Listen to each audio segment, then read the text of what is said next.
Hello, Emanuel Shahaf. Hello, hello. What would be the headline of this report? The downturn continues. Which means down to where? Down to, I don't know where. I really don't know. I don't know where it will end.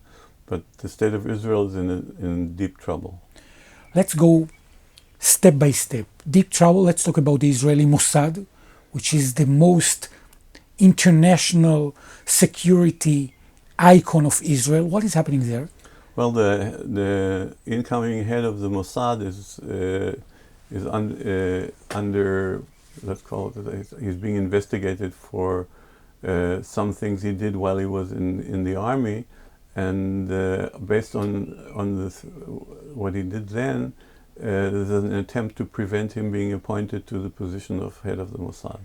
And that's playing in the Supreme Court today, but it's unlikely that the Supreme Court will prevent him from being appointed, which is a pity under the circumstances, because he's definitely not a professional. He's probably been appointed mainly for his loyalty, his personal loyalty to the Prime Minister, and it doesn't look good for the organization if he will be appointed. And the head of the Mossad, Dedi Barnea, wrote a letter to the judges. The present head of the Mossad wrote a letter against the appointment of Roman Goffman to be head of the Mossad, and the letter is pretty loaded. So we don't. But under the circumstances, I doubt it'll make a difference. You, Emanuel Shahaf, personally, for lots of years, you were serving in the Israeli Mossad. So give us an insight from within. What do you think is going to be happening? What will happen most likely is that among the higher echelons of the organization, people will depart. They will take early pension. They will leave. Usually, mostly quietly, but some of them may speak out, and the rest will stay, and the organization will continue with a great loss of professional capacity. And do you think that what is happening in the Israeli police will also happen in the Israeli Mossad? Something similar. The difference is being mainly that what happens in the Mossad is unknown. We won't know about it, unlike what's happening in the police, where everybody knows what's going on.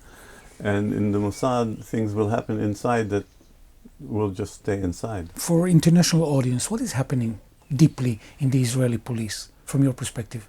The police is breaking up as a state institution. It basically has become the tool of the Minister of National Security, of Ben-Gvir, and it's not following the law, for sure. Okay, it's being violent, and it constantly infringes on personal liberties. You're seeing that during demonstrations, yes, that you are. It's clearly it's well documented. It's clear. And the system doesn't work against it. Okay. Why? It's a good question. I think the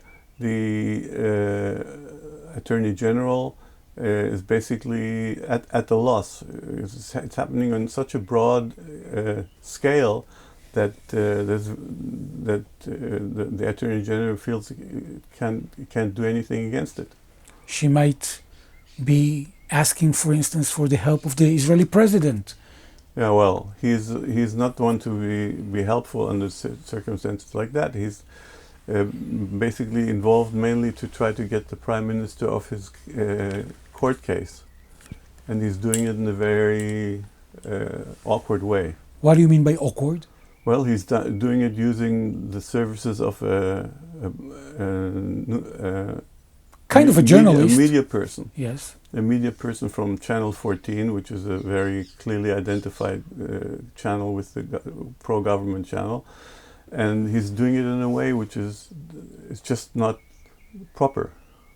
A late, non-formal meeting in a house of a friend, shouting, talking about giving a release to Netanyahu's court. Definitely not confidential. And that's the main issue here. If you do something like that, you have to be able to do it without anybody knowing about it. But he's doing it, he did it in a way that it ended up being published, and it was clear it would be. Do you think that the trial of Benjamin Netanyahu is going to be ending in the coming months, years, decades? I think it will be in years, unless something will happen, and maybe based on his physical situation, that he will ask for a special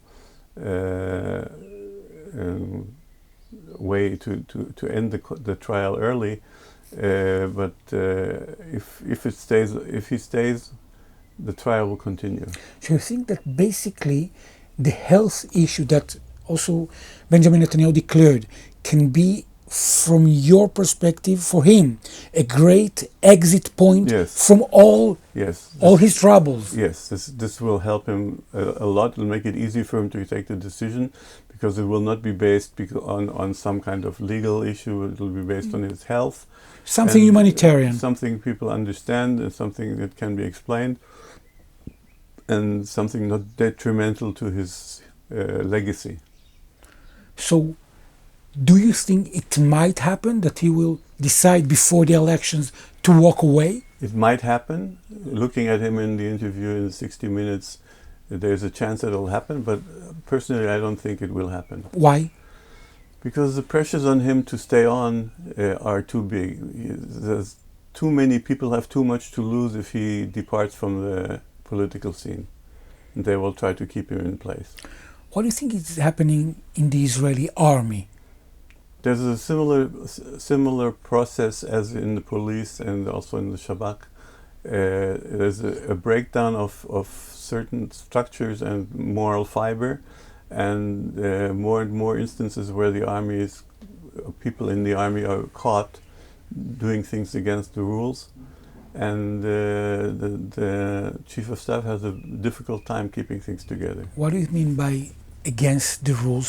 For example, looting and wearing patches that you're not supposed to wear, all kinds of disciplinary issues. Taking things from Lebanon, from the houses of people. Yeah, looting, and also rules of engagement, and all kinds of things which are a clear indication that the discipline is breaking down.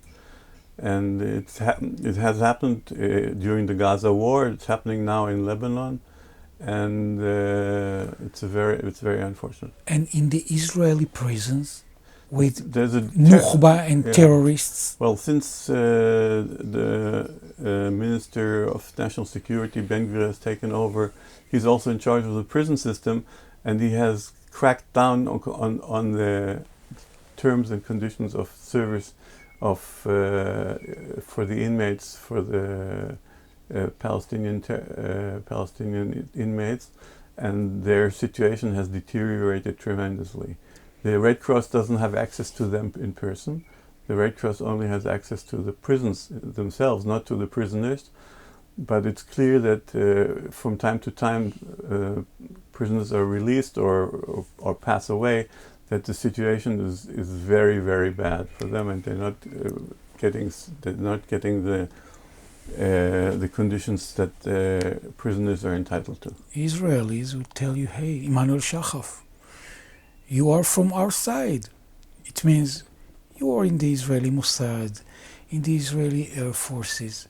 They are terrorists, that they did the things that were horrible on October 7th. They deserve it. That's not the issue. It's not the issue if they deserve it. The issue is what we are defending here. Are we defending our way of life, our values, or are we giving in to the values of our enemies? And what we're doing is giving in to the values of our enemies. Our enemies have basically defeated us. We're acting like they are.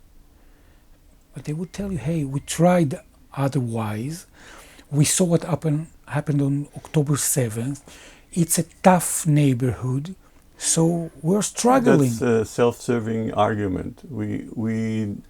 What happened on 7th October is the direct result of failed policies over decades, and not as a result of treating Palestinian prisoners in any particular favorable way. In the coming elections, maybe in the coming month, the Palestinian issue that you're hearing from politicians, from the Israeli opposition or the Israeli government trying to solve the core issue that you're mentioning, what is what you're hearing? Nothing. Nobody's speaking about anything related to the Palestinian issues whatsoever. The only thing that comes up is participation of the Palestinians, of the Israeli Arabs, Israeli Palestinians, so to speak, in a potential future government, but nothing concerning the resolution of the conflict with the Palestinians. What might occur if no one comes forward with talking about something that prevails hope? We'll have another 7th of October. Where? In the West Bank.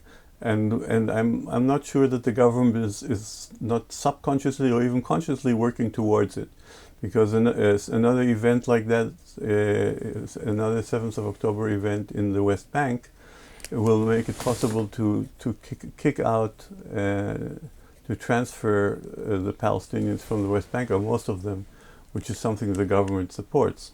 So we may end up in a completely different situation. And the EU might help, trying to prevail, trying to focus something, or they're too weak, struggling against Trump? The EU has an easier time now getting sanctions moving against Israel, because Orban departed from the scene, and Hungary had been a supporter of Israel no matter what in the European Union.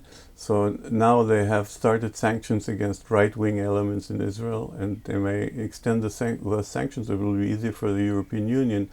I doubt, though, that those sanctions will have an impact not in the short run, definitely. So, do you see, when you're trying to look for an angle within hope, for instance, the war between Israel and Iran, who is winning, who is losing? Good question. What is happening there? Good question. It seems like the Hormuz became the new atomic bomb. On standby. The war is on standby. We're waiting for the decision of Trump, what he wants to pursue. He doesn't want the war to continue. On the other hand, the Iranians don't make it easy for him. Netanel is pushing, as usual, for war. And we'll just have to sit and wait it out. So basically what you're implementing is that the Chinese President Xi became the person that might win this war? He definitely can help win the war if he wants to. I don't know to what extent he wants to get involved, but we have nothing to do with it. Nothing to do. No. It's a sole decision of America. Yes. You know, every time we're trying to focus at the end of the monthly interview in kind of hopeful, lightful story perspective of yours, Emanuel. What would you share this time? Well, this is something that's come up before, but the only thing we can do under these circumstances is try to promote an alternative future for Israel and the Palestinians, the federation concept, and we're continuing to publish the book, which is called Shared Sovereignty. In a variety of languages. In 3 languages, in Arabic, Hebrew, and English. And that's going to come out in the next few months, hopefully before the elections in Israel. So there is a way out of this if people start to get interested. I just hope it will happen. I hope they will be interested before we have another event like the 7th of October. You think, Emanuel, that people might engage to the perspective of the book that you wrote with Tayseer Abu Saada, the late Tayseer Abu Saada? Do you think it might happen in the coming decade or years, or it's something that is long-lasting for your grandchildren? It'll definitely come within the next few years, because the issue will blow up. There's no doubt that either there will be an event on the 7th of October, or somebody will pick up on the need to do something now. So it'll happen in the next few years, and the alternative that we're proposing is definitely a very likely one to be implemented this way or that way. The federation with a map, with perspective, and with values. People that want to share these values, to be part of your journey, how can they engage? Emanuel Shahaf, or on Facebook, or Identity: The Quest for Israel's Future, or the Federation Movement on Facebook. Emanuel Shahaf, I want to thank you very much. Thank you.